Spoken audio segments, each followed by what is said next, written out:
Piala Dunia U20 batal di RI usai tolak Israel. Ada efek ke Palestina. Tim U20 untuk agar mereka tidak larut terus dalam kekecewaan dan kesedihan. Dan tadi saya sampaikan bahwa ke depan kita ingin memiliki tim yang dibangun sejak awal secara terus-menerus berkepanjangan sehingga kita bisa mendapatkan sebuah tim nasional yang betul-betul siap. Karena kayak U20 ini karena masih muda, masih memiliki banyak kesempatan. Bisa nanti main di SEA Games, bisa main di Asian Games, bisa main di AFF, masih bisa main di Olimpiade 24, saya kira kesempatan itu masih panjang, sehingga tadi saya sampaikan kepada mereka jangan patah semangat.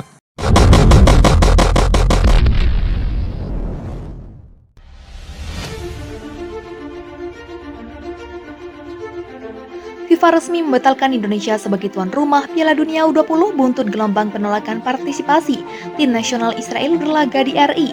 Pejabat seperti Gubernur Bali Iwayan Koster, Gubernur Jawa Tengah Ganjar Pranowo, PDIP, sejumlah politikus, hingga organisasi masyarakat Islam ramai-ramai menolak kehadiran timnas Israel. Salah satu alasannya lantaran Israel masih menjajah Palestina, menerima timnas U20 Israel juga dianggap sejumlah pihak sama dengan berkhianat terhadap janji Indonesia untuk selalu membela perjuangan kemerdekaan Palestina. Sebagian menilai RI tak mendukung Palestina jika mengizinkan Israel tampil di U20. Lalu apakah pembatalan ini berdampak terhadap kemerdekaan atau perubahan di Palestina? Apakah penolakan kedatangan timnas Israel hingga pembatalan Piala Dunia U20 di Indonesia berdampak pada perjuangan kemerdekaan Palestina? Pengamat hubungan internasional dari Universitas Muhammadiyah Riau, Fahmi Salsabila, mengatakan pembatalan ini tak berdampak apapun terkait kemerdekaan Palestina. Ia lantas mencatat bahwa penolakan ini bukan posisi resmi pemerintah RI, tapi hanya sejumlah pejabat, politikus, dan ormas Islam. Bukan kebijakan resmi dari pemerintah. Kalau kebijakan resmi tentu ada dampaknya, walaupun sedikit, lanjut Fahmi. Sebelum keputusan FIFA muncul, Presiden Joko Widodo mengatakan posisi Indonesia terkait Palestina tak berubah. RI juga katanya mendukung Palestina dan two-state solution. Solusi dua negara merupakan salah satu resolusi konflik Palestina-Israel yang selama ini disepakati komunitas internasional. Dengan solusi dua negara ini, Israel dan Palestina akan berdiri sebagai negara berdaulat yang hidup berdampingan. Pernyataan Jokowi serupa dengan komentar Duta Besar Palestina untuk Indonesia, Zuhair Al-Sun. Ia menegaskan ajang olahraga kali ini tak ada kaitannya dengan konflik politik. Al-Sun juga mengatakan partisipasi masing-masing negara yang ikut dalam kompetisi U20 itu tidak ada kaitannya dengan sistem sentimen suatu negara. Ex-wakil Presiden RI Yusuf Kalla juga merupakan salah satu pihak yang mendukung kehadiran timnas Israel di tengah riuh penolakan. Menurut dia, momen U20 bisa menjadikan Indonesia berperan aktif mendukung Palestina. Dalam hal ini, melalui dialog perdamaian antara kedua belah pihak, JK menilai konflik Israel-Palestina tak bisa diselesaikan melalui perang. Dari sisi teori, untuk bisa mendapat mediator pihak itu memang harus memiliki akses di kedua pihak yang terlibat konflik. Senada dengan JK, Fahmi menilai Indonesia bisa punya peran lebih di ajang ini. Walaupun kita nggak punya hubungan diplomatik, tak salah juga kita melakukan kontrak dengan Israel. Tak melulu to government, bisa lewat KONI atau PSSI-nya Israel, ungkap dia.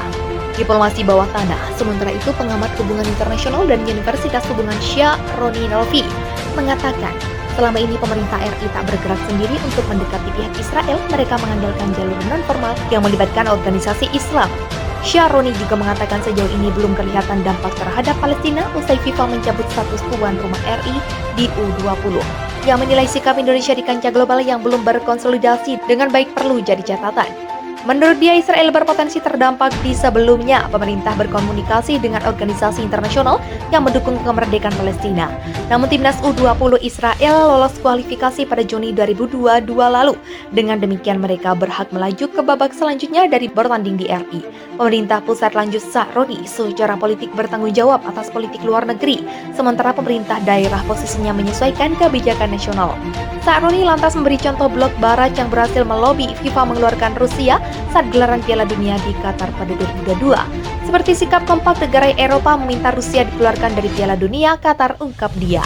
Pada 2022, lalu FIFA mencoret Rusia dari perhelatan Piala Dunia karena invasi mereka di Ukraina. Perbicaraan mengenai penolakan kedatangan tim nasional Israel ke Indonesia dalam gelaran Piala Dunia U20 mendatang menjadi perhatian publik. Penolakan ini sesuai dengan amanat Undang-Undang Dasar 1945 yang menolak segala bentuk penjajahan. Selain itu, hal tersebut merupakan sikap Republik Indonesia yang telah digaungkan Presiden Soekarno sejak dulu. Bukan hanya Indonesia, sejumlah negara juga menolak Israel. Berikut daftar negara yang menolak Israel, sebagaimana dirangkum dari berbagai sumber Jumat 31 Maret. Indonesia. Baru-baru ini berbagai pihak di Indonesia menyatakan penolakan kedatangan tim nasional Israel ke Indonesia sehubungan dengan penyelenggaraan Piala Dunia U20 Indonesia merupakan tuan rumah Piala Dunia U20 yang rencananya dimulai pada 20 Mei mendatang. Namun akibat penolakan tersebut, Indonesia dipastikan batal menjadi tuan rumah sesuai keputusan FIFA. Penolakan timnas Israel ini tentunya terkait dengan konflik antara Israel dengan Palestina. Hingga kini Israel masih melakukan penjajahan terhadap Palestina. Hal ini tidak sejalan dengan amanat konstitusi Undang-Undang Dasar 1945. Bahkan sejak dulu Presiden Soekarno tegas menolak timnas Indonesia untuk bertanding melawan Israel di kualifikasi Piala Dunia 1958. Malaysia. Tak hanya Indonesia, Malaysia juga pernah mengalami hal yang sama di tahun 2019. Saat itu Malaysia ditunjuk sebagai tuan rumah kejuaraan para renang dunia 2019, namun menuju pelaksanaan, pemerintah Malaysia menolak kedatangan atlet Israel. Saat itu, Menteri Pemuda dan Olahraga Malaysia, Syed Saddiq Syed Abdul Rahman dengan tegas menolak kedatangan atlet Israel ke Malaysia. Baginya, jika menerima atlet Israel, maka Malaysia tidak memiliki moral. Al Jazeera menunjukkan dukungannya kepada Palestina dan terang-terangan menunjukkan mereka menolak berhubungan baik dengan Israel. Hal ini ditunjukkan oleh salah satu atlet judo asal Al Jazeera, Pepi Naurine, yang mengumumkan mengundurkan diri dari Olimpiade Tokyo karena tidak ingin bertanding dengan atlet Israel. Bukan hanya sekali, ia juga pernah menarik diri dari kejuaraan dunia 2019 di Tokyo karena alasan yang sama. Selain itu, pemerintah Al Jazeera menolak keras warga Israel untuk melakukan kunjungan. Iran sama halnya dengan Al Jazeera.